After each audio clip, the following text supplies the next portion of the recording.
बिस्मिल्लाहिर्रहमानिर्रहीम। अस्सलाम वालेकुम दोस्तों, नई वीडियो में खुश आमदेद। दोस्तों, अमेरिका में सूरत हाल काबू से बाहर, मार्शल लॉ का खतरा पैदा हो गया। वीडियो की तफसील में जाने से पहले आप देख रहे हैं हकीकत की दुनिया डॉक्टर अली के साथ। हमारा चैनल सब्सक्राइब करके घंटी के निशान को दबाना मत भूलिएगा। इस वीडियो को ज्यादा से ज्यादा फेसबुक, व्हाट्सएप और सोशल मीडिया पर शेयर जरूर करें। शेयर और लाइक करने के साथ साथ कमेंट बॉक्स में पाक फौज जिंदाबाद, पाकिस्तान पाइंदाबाद और पाकिस्तान के गुमनाम हीरोज को सलाम का नारा कमेंट जरूर कीजिएगा। दोस्तों, अमेरिकी सदर ने नेशनल गार्ड्स को वाशिंगटन के बाजारों और चौराहों से वापस बुला लिया है, लेकिन 2-4 रोज पहले वजारत दिफा के सीनियर ऑफिसर और सदर ट्रंप के माबैन इस पर बात तू मैं तक पहुंच गई थी कि ट्रंप बाज अमेरिकी शहरों बिलखुसूस दारुल हुकूमत वाशिंगटन में फौज तलब करने का अंदिया दे चुके थे। वजह वही थी जो आप मुतअद्दिद बार सुन भी चुके हैं और देख भी चुके हैं। एक काले अमरीकी को एक गोरे अमरीकी पुलिस ऑफिसर ने मिनापोलिस में गर्दन पर घुटना रखकर मार डाला था, जिस पर अमेरिका भर में मुजाहरे शुरू हो गए थे। ये 25 मई का वाकया है, लेकिन फिर मुजाहिरों की ये लहर यूरोप, ऑस्ट्रेलिया और न्यूजीलैंड तक पहुंच गई। अब खबरें मिल रही हैं कि मुजाहिरों का जोर थम रहा है। गुज़िश्ता सोमवार को सदर ट्रंप ने जब फौज तलब करने का इशारा दिया था, तो वजीर दिफा मार्क एस्पर के अलावा chairman joint chief of staff general Milley ने भी इसकी मुखालिफत की थी और कहा था कि रेगुलर फौज को सड़कों पर लाने का मतलब ये होगा कि लोग समझेंगे कि हुकूमत मार्शल लॉ लगाने का सोच रही है। वजारत दिफा में एक न्यूज कॉन्फ्रेंस से खिताब करते हुए वजीर दिफा ने कहा कि रेगुलर फौज को उस वक्त तलब किया जाना चाहिए जब हालात इतने गंभीर हो जाएं कि नेशनल गार्ड्स भी उसे कंट्रोल ना कर सकें। अमेरिका में नेशनल गार्ड्स का मतलब नीम मुसल्लह फौजी दस्ते हैं, जैसे कि हमारे यहाँ रेंजर्स हैं। दोस्तों, अमेरिकी आइन के मुताबिक सदर को इख्तियार है कि वो अगर ये देखे कि सूरत हाल बगावत की जानिब जा रही है और हालात पुलिस और नेशनल गार्ड्स के कंट्रोल में नहीं आ रहे, तो रेगुलर फौज को तलब किया जा सकता है। उस कानून को 1807 का कानून इंसदाद बगावत एक्ट का नाम दिया जाता है।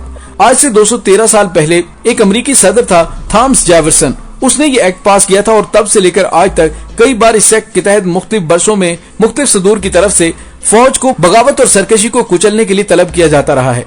लेकिन अब वजारत दिफा के सीनियर अराकीन ने महसूस किया कि मौजूदा हालात इतने अबतर नहीं हुए कि उसका बहाना बनाकर रेगुलर आर्मी के दस्ते तलब किए जाएं।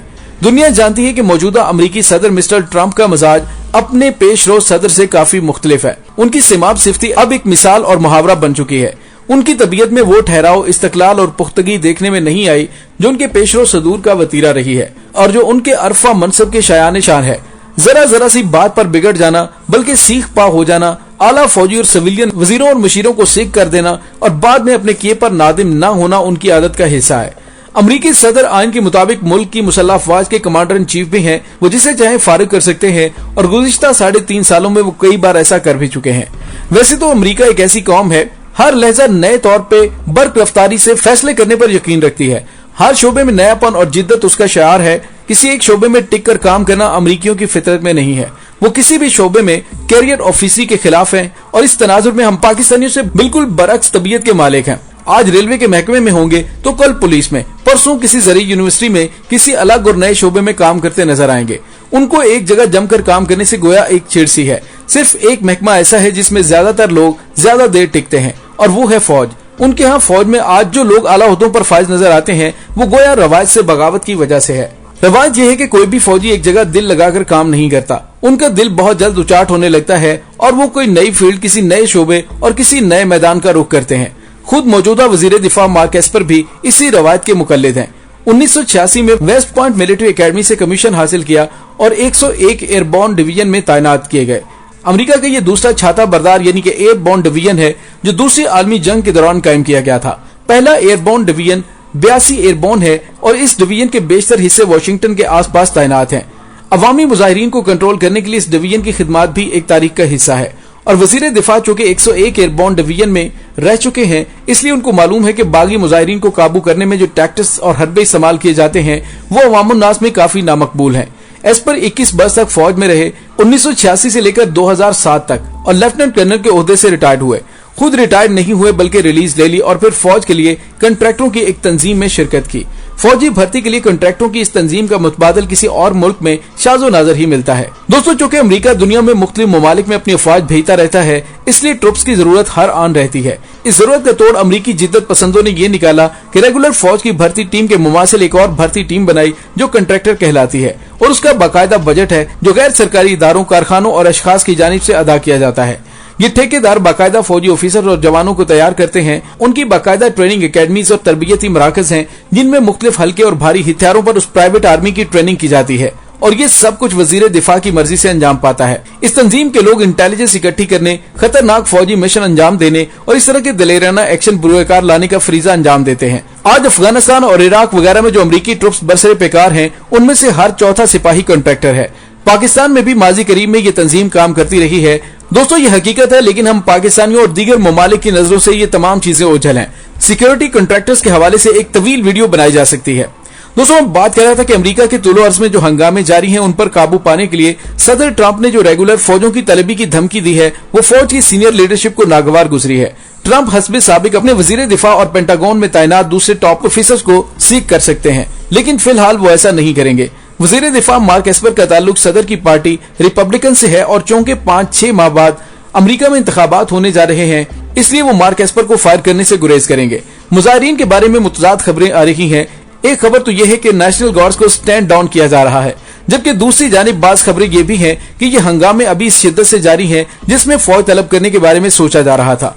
अमनो अमान की सूरत हाल जब खराब हो जाए तो अमेरिका ही नहीं, दुनिया भर के मुख्तलिफ दस्तूरों में फौज तलब करने की शिक मौजूद है। पाकिस्तान में तो इसकी तवील तारीख है और आज भी बाज अखबारों की शायद सुर्खी ये थी कि SOPs पर अमल दरामद के लिए फौज और रेंजर्स को तलब किया जाना चाहिए।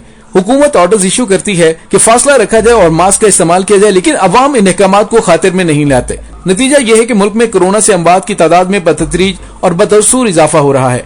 अदाद शुमार मीडिया पर पल पल में आप देख रहे हैं। सिंध की सूरत हाल बहुत अबतर है। वहाँ आइसोलेशन वार्ड्स में कोई बेड खाली नहीं, वेंटिलेटर्स तो शायद ही हो, उनके ऑपरेटर्स भी मौजूद नहीं। नर्सें और स्टाफ की एक बड़ी तादाद खुद वायरस का शिकार हो चुकी है और मौत के मुंह में जा रही है। ऐसे में हुकूमत के पास इसके सिवा चारा नहीं कि फौज तलब करे और उन SOPs की पाबंदी करवाए जो कई रोज से मीडिया पर आ रहे हैं। लॉकडाउन तो खोल दिए गए हैं, ऐसा करना मजबूरी थी, लेकिन जो लोग SOPs की पाबंदी नहीं कर रहे और बाजारों, गलियों, मोहल्लों और मार्केटों में बेधड़क कांधे से कांधा मिलाकर मामूल के कारोबार में मसरूफ हैं, उनको कौन समझाए। अगर पाकिस्तान में भी बास ग्रोह ये वावेला मचाएं कि फौज और रेंजर्स की तलबी निफाजे मार्शल लॉ का पेशखैमा है, तो हुकूमत के पास उसका जवाब क्या होगा। अगर फौज की तलबी को एक धमकी तस्वर किया जाए तो उसको आजमाने में क्या हरज है। और यही बात अमेरिकी सदर ट्रंप ने भी कही है कि बाज आ जाओ वरना फौज मंगवा लूंगा। दोस्तों, यहाँ पे आपको ये भी बताते चलें कि अमेरिका के साबिक वजीर खारजा कोलन पॉल ने नस्ल परस्ती के खिलाफ मुजाहिरों के बारे में अमेरिकी सदर डोनाल्ड ट्रंप के रद्द अमल पर सख्त तनकीद का इजहार करते हुए कहा है कि ट्रंप ने आइन से इनहराफ किया है। कोलन पॉल का ताल्लुक रिपब्लिकन पार्टी से है और वो अमेरिकी फौज के सरबराह रहे हैं। वो भी उन अफराद में शामिल हो गए हैं जिन्होंने मुजाहिरों के बारे में सदर ट्रंप के रवैये की मजम्मत की है। सदर ट्रंप ने मुजाहिरों को कुचलने के लिए फौज भेजने की भी धमकी दी थी। कोलन पॉल का कहना है कि वो नवंबर में होने वाले सदारती इंतखाबात में डेमोक्रेटिक पार्टी के उम्मीदवार जो बाइडेन को वोट देंगे। सदर ट्रंप ने उस तनकीद का जवाब देते हुए कहा कि कोलन पॉल बिल्कुल भी इतने काबिल नहीं है जितना उन्हें समझा जाता है। कोलन पॉल पहले अफ्रीकी निजाद अमरीकी हैं जो फौज के सरबराह बने और अब वो अमरीकी फौज के उन आला साबिक एहलकारों की बढ़ती हुई फहरिस्त में शामिल हो गए हैं जो सदर ट्रंप पर शदीद तनकीद कर रहे हैं। सदर ट्रंप पर यह तनकीद एक ऐसे वक्त में हो रही है जब अमेरिका के कई शहरों में नस्ल परस्ती के खिलाफ मुजाहिरों का सिलसिला जारी है और ये मुजाहिरे एक अफ्रीकी निजाद अमरीकी शहरी जॉर्ज फ्लॉयड की पुलिस के हाथों हलाकत के बाद शुरू हुए थे। ये वाकया 25 मई को मिनीपोलिस में पेश आया था। दोस्तों, इसके साथ ही डॉक्टर अली को इजाजत दीजिए। इंशाल्लाह बहुत जल्द मिलते हैं एक नई वीडियो में। तब तक के लिए अपना बहुत सारा ख्याल रखिएगा। पाक फौज जिंदाबाद, पाकिस्तान पाइंदाबाद, पाकिस्तान के गुमनाम हीरोज को सलाम। अल्लाह वारिस।